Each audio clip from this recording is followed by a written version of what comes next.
Dear students, ഇന്ന് case study base ചെയ്തിട്ടുള്ള ഒരു ക്വസ്റ്റ്യൻ ആണ് എടുക്കുന്നത്. സർഫസ് ഏരിയ ആൻഡ് വോളിയം എന്നുള്ള ചാപ്റ്ററിലുള്ള ഒരു ക്വസ്റ്റ്യൻ ആണ്.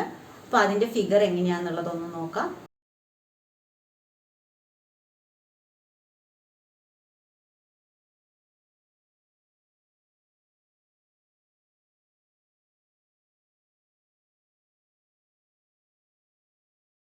Question ഇങ്ങനെയാണുള്ളത്.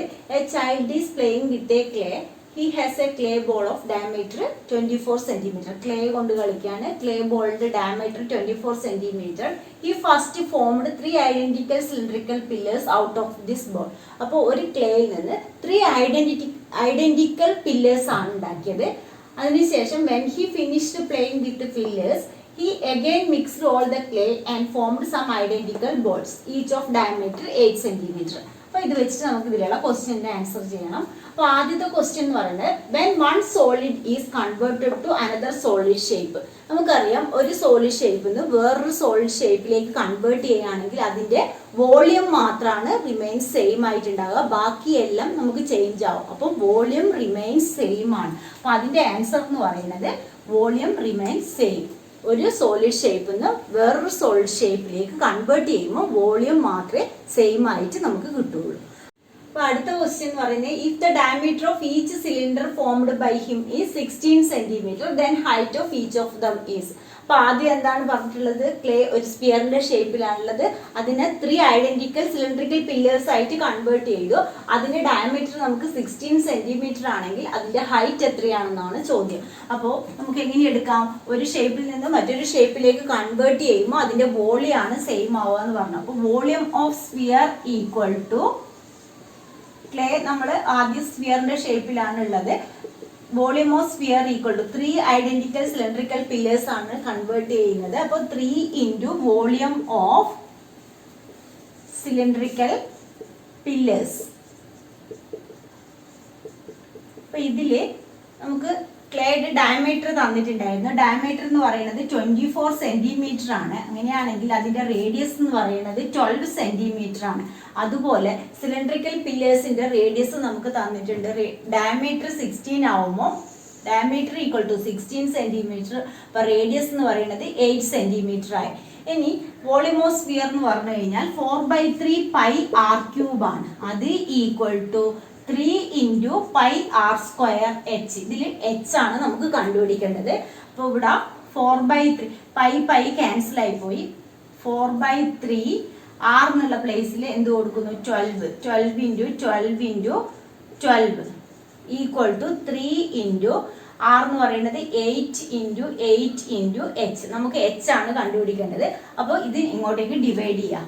H is equal to 4/3 into 12 into 12 divide by 3 into 8. അപ്പോൾ ഡിവൈഡ് ചെയ്യുന്ന സമയത്ത് 3 4s are 12, 4 2 ആയി. ഇവിടെ 2 6, ഇവിടെ 2, ഇവിടെ 4, ഇവിടെ 3. അപ്പോൾ 3 4s are 12 ആണ് വരുന്നത്. അപ്പോൾ ഇതിൻ്റെ നമുക്ക് then height of each of them, ഓരോന്നിൻ്റെയും ഹൈറ്റ് എന്ന് പറയുന്നത് എത്രയായിരിക്കും? 12 സെന്റിമീറ്റർ ആയിരിക്കും. അടുത്ത ക്വസ്റ്റ്യൻ. അപ്പോൾ അടുത്തത് അതിൽ പറയുന്നത് number of small balls formed by the child. Small balls formed by the child എത്ര എന്നുള്ളത് കണ്ടുപിടിക്കണം. അപ്പോൾ ആദ്യ ക്വസ്റ്റ്യനിൽ പറയുന്നത് when he finished playing with pillars he again mixed all the clay and formed some identical small balls, each of diameter തന്നിട്ടുണ്ട് 8 centimetre.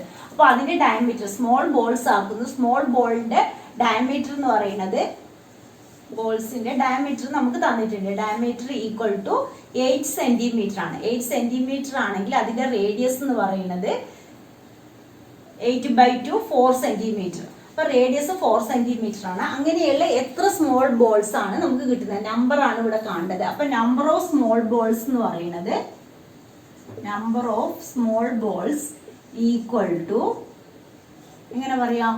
അതായത് ആദ്യം ഒരു വലിയ സ്പിയർ, ക്ലേ എല്ലാം കൂടി ഒരു സ്പിയറിന്റെ ഷേപ്പിലാണുള്ളത്. അതിനെയാണ് സ്മോൾ ബോൾസ് ആയിട്ട് കൺവേർട്ട് ചെയ്യുന്നത്. അപ്പോൾ volume of sphere divide by volume of small ball, ഒരു സ്മോൾ ബോളിന്റെ വോളിയം. അപ്പോൾ രണ്ടും 4/3 πr³ ആണ് വരിക. സ്ഫിയറിന്റെ ഡയമീറ്റർ നമുക്ക് ക്ലേയുടെ ഡയമീറ്റർ ആദ്യം തന്നിട്ടുണ്ട്.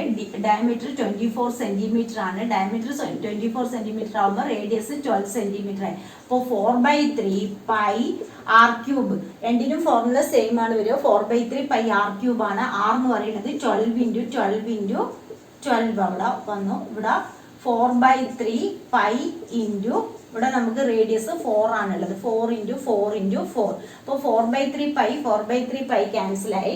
ഇവിടെ 3, ഇവിടെ 3, ഇവിടെയും 3. അപ്പോൾ 27 സ്മോൾ ബോൾസ് ആണ് കൺവേർട്ട് ചെയ്തിട്ട് ഉണ്ടാക്കുന്നത്. നമ്പർ ഓഫ് സ്മോൾ ബോൾസ് എന്ന് പറയുന്നത് 27 ആണ്. അടുത്തത് a solid sphere of radius r is melted and cast into the shape of a solid cone of height equal to the diameter of the sphere. The radius of the cone will be. അപ്പോൾ ഇവിടെ നമുക്ക് solid സ്ഫിയറിന് അതിൻ്റെ radius തന്നിട്ടുണ്ട്, r എന്ന് തന്നിട്ടുണ്ട്. അതിനെ melt ചെയ്തിട്ട് ഏത് ഷേപ്പിലേക്കാണ് മാറ്റുന്നത്? കോണിന്റെ ഷേപ്പിലേക്ക് മാറ്റുന്നു. അപ്പോൾ അവിടെയും നമുക്ക് volume of sphere equal to volume of cone ആണ്. വോളിയം ഓഫ്, അതായത് സ്ഫിയറിനെ കൺവേർട്ട് ചെയ്തിട്ട് കോൺ ആക്കിയിട്ടാണ് മാറ്റുന്നത്. Volume of sphere is equal to volume of cone ആണ്. അവിടെ ഈ കോണിന്റെ നമുക്ക് റേഡിയസ് ആണ് കണ്ടുപിടിക്കേണ്ടത്. വോളിയം ഓഫ് സ്ഫിയർ എന്ന് പറയുന്നത് എന്താണ്? 4/3 πr³ ആണ്. അത് ഏതിന് ഈക്വൽ? 1/3 πr²h. അവിടെ നമുക്ക് r കണ്ടുപിടിക്കണം. അപ്പോൾ കോണിന്റെ റേഡിയസ് ക്യാപിറ്റൽ R ആയിട്ട് എടുത്ത് h. ഈ h നിങ്ങൾക്ക് തന്നിട്ടുണ്ട് ഇവിടെ. അതായത് height equal to the diameter of the sphere. Height of cone എന്ന് പറയുന്നത് height of cone equal to diameter of sphere ആണ്. ഡയമീറ്റർ ഓഫ് സ്ഫിയറിന് ഈക്വൽ. ഡയമീറ്റർ ഓഫ് സ്ഫിയർ എന്താണ്? സ്ഫിയറിന്റെ റേഡിയസ് r ആണ്. റേഡിയസ് എന്ന് പറയുന്നത് സ്ഫിയറിന്റെ റേഡിയസ് എത്രയാണ്? r. അങ്ങനെയാണെങ്കിൽ അതിന്റെ ഡയമീറ്റർ എന്ന് പറയുന്നത് എന്തായിരിക്കും? ഈക്വൽ ടു 2r ആയിരിക്കും. അപ്പോൾ ഹൈറ്റ് ഓഫ് കോൺ h എന്ന് പറയുന്നത് 2r ആണ്. അതായത് ഡയമീറ്റർ ഓഫ് സ്ഫിയറിന് ഈക്വൽ എന്ന് തന്നത് കൊണ്ട് കോണിന്റെ height of cone equal to 2r. അത് അവിടെ സബ്സ്റ്റിറ്റ്യൂട്ട് ചെയ്തിട്ട് നമുക്ക് ക്യാപിറ്റൽ R കണ്ടുപിടിക്കണം. അതായത് ഇവിടെ 4/3 π എന്നുള്ളതിൽ 1/3 π രണ്ട് ഭാഗവും ക്യാൻസൽ ആയിപ്പോയി. അപ്പോൾ പൈ ക്യാൻസൽ ആയി കഴിഞ്ഞാൽ ഇവിടെ എന്താണ് ബാക്കിയുള്ളത്? 4r³ ഈക്വൽ ടു, ഇവിടെ പൈ ഇത് ക്യാൻസൽ ആയി r². എച്ചിന്റെ പ്ലേസിൽ നമ്മൾ എന്ത് സബ്സ്റ്റിറ്റ്യൂട്ട് ചെയ്യുന്നു? 2r എന്ന് സബ്സ്റ്റിറ്റ്യൂട്ട് ചെയ്യുന്നു. 2r എന്ന് സബ്സ്റ്റിറ്റ്യൂട്ട് ചെയ്യുമ്പോൾ ഇവിടെയും നമുക്ക് 2 ക്യാൻസൽ ആയി. അതുപോലെ ഒരു r ഇവിടെ ക്യാൻസൽ ആയി. r², 2r² equal to capital R². നമുക്ക് റേഡിയസ് ഓഫ് കോൺ ആണ് വേണ്ടത്. റേഡിയസ് ഓഫ് കോൺ r എന്ന് പറയുന്നത് എന്തായി?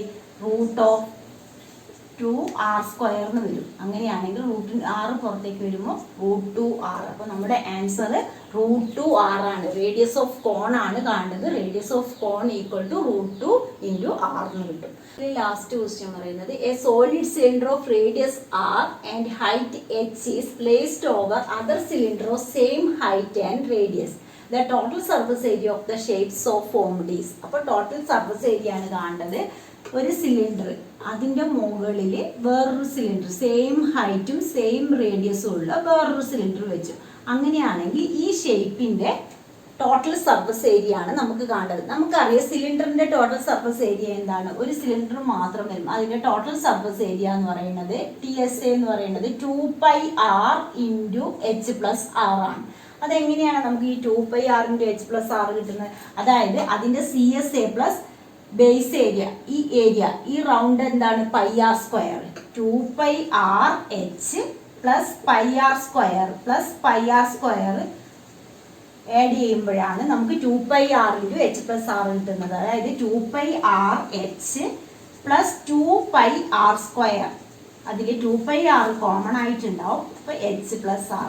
ഇതാണ് നമുക്ക് ഒരു സിലിണ്ടറിന്റെ ടോട്ടൽ സർഫസ് ഏരിയ എന്ന് പറയുന്നത്. അപ്പോൾ ഇവിടെ നമ്മുടെ ക്വസ്റ്റ്യനിൽ ഒരു സിലിണ്ടർ, അതിന്റെ radius r, height h, same റേഡിയസും ഹൈറ്റും ഉള്ള ഒരു സിലിണ്ടർ അതിന്റെ മുകളിൽ വെച്ചു. അങ്ങനെയാണെങ്കിൽ ഈ ഷേപ്പിന്റെ ടോട്ടൽ സർഫസ് ഏരിയ ആണ് കാണേണ്ടത്. അപ്പോൾ ഈ ഷേപ്പിന്റെ ടോട്ടൽ സർഫസ് ഏരിയ എന്ന് പറയുന്നത് ഈ രണ്ട് സിലിണ്ടറിന്റെയും CSA എത്രയാണ്? 2πrh പ്ലസ് 2πrh പ്ലസ് ഈ മോൾ ഭാഗത്തിന്റെ ഏരിയ എന്ന് പറയുന്നത് പൈ ആർ സ്ക്വയർ ആണ്. അതുപോലെ ഈ ഭാഗത്തിന്റെ ഏരിയ എന്ന് പറയുന്നത് പൈ ആർ സ്ക്വയർ. അപ്പോൾ നമുക്ക് 4 pi r h plus 2 pi r square, ഇതാണ് നമ്മുടെ ടോട്ടൽ സർഫസ് ഏരിയ. അപ്പോൾ ഒരു സിലിണ്ടറിന് മുകളിൽ വേറൊരു സിലിണ്ടർ സെയിം റേഡിയസ് സെയിം ഹൈറ്റും ഉള്ളത് വെച്ചപ്പോൾ അതിന്റെ ടോട്ടൽ സർഫസ് ഏരിയ എന്ന് പറയുന്നത് എന്താണ് കിട്ടിയത്? 4 pi r h plus 2 pi r square. Option D ആണ് അതിന്റെ ആൻസർ ആയിട്ട് കിട്ടിയിട്ടുള്ളത്. ആ കേസ് സ്റ്റഡി ക്വസ്റ്റ്യൻ കഴിഞ്ഞു. ഇന്നത്തെ ക്ലാസ് ഇത്രയേ ഉള്ളൂ. നിങ്ങൾക്ക് എൻ്റെ ക്ലാസ് ഇഷ്ടമായ ലൈക്ക് ചെയ്യുക. അതുപോലെ ഇതൊരു സബ്സ്ക്രൈബ് ചെയ്യാത്തവരാണെങ്കിൽ ഒന്ന് സബ്സ്ക്രൈബ് ചെയ്യുക.